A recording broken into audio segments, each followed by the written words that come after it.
नमस्कार, मैं कोमल सिंह और आप देख रहे हैं उत्तर प्रदेश टाइम्स। मैं लेकर आई हूँ आपके लिए गुड न्यूज बुलेटिन। बदलाव की यात्रा में तेजी से आगे बढ़ते उत्तर प्रदेश में पिछले 24 घंटे में क्या कुछ बदला, आइए जानती है। वाराणसी में स्थित काशी गंगा के तट पर बसी सबसे पौराणिक नगरी, जो कि धर्म और आस्था के साथ सांस्कृतिक विरासत और सहेजने के अलावा विकास की ओर अग्रसर है। ये काशी में हो रहे विकास का एक उदाहरण ही है कि बाबा विश्वनाथ धाम कॉरिडोर के लोकार्पण के बाद से न सिर्फ उसकी खूबसूरती को बढ़ावा देखने को मिला है, बल्कि यहाँ पर्यटकों की संख्या में इजाफा और रोजगार के अवसरों में भी बढ़त देखने को मिली है। अब विकास की इसी गति को रफ्तार देते हुए भगवान बुद्ध की प्रथम उपदेश स्थलीय सारनाथ में कॉरिडोर यहाँ की खूबसूरती में चार चांद लगा रहा है। बता दें कि सारनाथ काशी का एक प्रमुख पर्यटक स्थल है, जिसे भगवान बुद्ध की तप स्थली के रूप में जाना जाता है।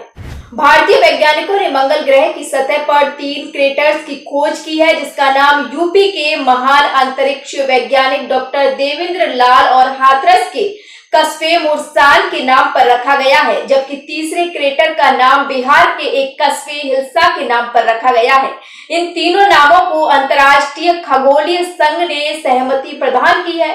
वैज्ञानिकों की इस पहल से यूपी के महान वैज्ञानिक का नाम हमेशा के लिए अमर हो गया है। जानकारी के अनुसार यह खोज अहमदाबाद के फिजिकल रिसर्च लेबोरेटरी के वैज्ञानिकों द्वारा की गई है। भारत सरकार के अंतरिक्ष विभाग की एक इकाई PRL ने कहा कि ये तीनों क्रेटर्स मंगल के थारिक क्षेत्र में उपस्थित है, जो कि ज्वालामुखियों से भरा हुआ है। जल विभाग ने ग्रेटर नोएडा प्राधिकरण बोर्ड को गंगा जल आपूर्ति परियोजना की नवीनतम स्थिति से अवगत कराया। इस परियोजना के तहत ग्रेटर नोएडा के 58 आवासीय सेक्टरों में से अब तक 44 सेक्टरों में गंगा जल की आपूर्ति शुरू कर दी गई है।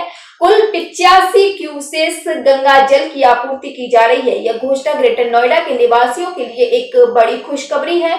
लंबे समय से प्रतीक्षित गंगा जल आपूर्ति परियोजना अब धीरे धीरे साकार हो रही है। इससे पेयजल की मांग को पूरा करने में काफी मदद मिलेगी। ग्रेटर नोएडा प्राधिकरण के अफसरों ने बताया कि इस साल 2024 के अंत तक सभी 58 सेक्टरों में गंगा जल की आपूर्ति शुरू कर दी जाएगी। ग्रेटर नोएडा वेस्ट के निवासियों के लिए बड़ी खुशखबरी है। शहर में स्थित साइबेरी से क्रॉसिंग रिपब्लिक तक की सड़क चौड़ी होने जा रही है। यह प्राधिकरण का एक महत्वपूर्ण निर्णय है, जिससे इस क्षेत्र की यातायात जाम की समस्या का समाधान होगा। यह सड़क गांव साइबेरी से होकर क्रॉसिंग रिपब्लिक तक जाती है और NH 24 से जुड़ती है। यहाँ की घनी आबादी और भारी यातायात के कारण इस सड़क पर अक्सर जाम की समस्या बनी रहती है। अब इस समस्या को हल करने के लिए प्राधिकरण ने ठोस कदम उठाया है। साइबेरी से क्रॉसिंग रिपब्लिक तक 1200 मीटर लंबी सड़क के दोनों ओर 1.50 मीटर का विस्तार किया जाएगा। साथ ही RCC नालियों का भी निर्माण किया जाएगा। वाराणसी प्रयागराज के बीच जल मार्ग की कनेक्टिविटी मजबूत होगी। दोनों महत्वपूर्ण शहरों के बीच क्रूज, मिनी क्रूज और मोटर बोट का संचालन शुरू होने जा रहा है। इसके लिए चैनलाइजेशन के तहत गैज और ड्रेसिंग का काम होगा। उम्मीद है कि महाकुंभ से पहले काम पूरा हो जाएगा।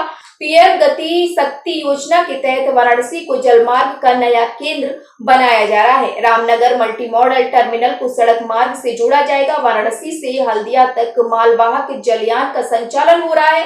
गंगा विलास क्रूज से वाराणसी का जुड़ाव किया गया है। प्रयागराज तक क्रूज चलाकर वाराणसी को केंद्र के रूप में विकसित करने की तैयारी है। फिलहाल के लिए गुड न्यूज बुलेटिन में बस इतना ही। ऐसी तमाम लेटेस्ट खबरों के लिए देखते रहिए उत्तर प्रदेश टाइम्स।